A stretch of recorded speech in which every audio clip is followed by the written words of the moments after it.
Hello guys, today's video is on the worst plumber and landlord. We're gonna read a little bit into the description of the video.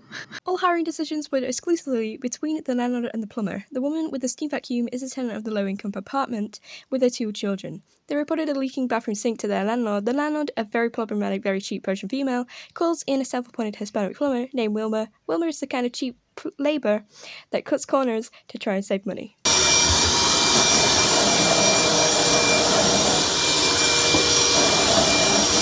Wilma tried to please the cheap landlord by saving her $150 on the bill. You guessed it, by repairing the leak with the water still on. Wilma, confident in his abilities and armed with his trusty 5-gallon bucket, knows that he will always get her return business if he pulls it off.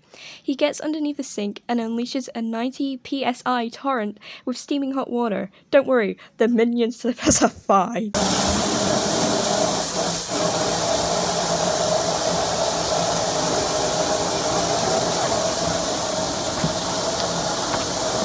For all morons who complained that I should have put down the camera and helped this waterlogged jackass, I chose not to help for liability's sake, and instead documented this incident. The landlord tried to pull a fast one and blame the tenants, but this video proved the tenants' innocence, and the lying bitch of a landlord was held accountable for this entire situation. Who can deny how funny this video ended up being? Without this video, the tenants would have been screwed over and you wouldn't be laughing your ass off at this hilarious situation.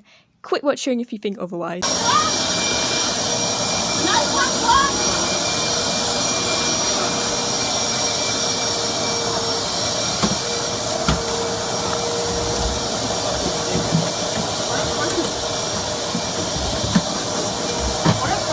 Last, I am not a tenant here, but I am friends with these folks. They are good people. After the flood, they relocated to a much newer apartment complex. This is owned and run by a trustworthy landlord. Their new apartment is maintained regularly and is up to code. What a stupid moron! You cannot do that, especially as a plumber. And how did he stay in the steaming hot water like that? All in all, they are just money-thieving, desperate people. At least the people were able to relocate. To be honest, if you're gonna want to save on money, don't be a landlord at all. Simple as. But at the end of the day, you have to think about others. They are living in your space.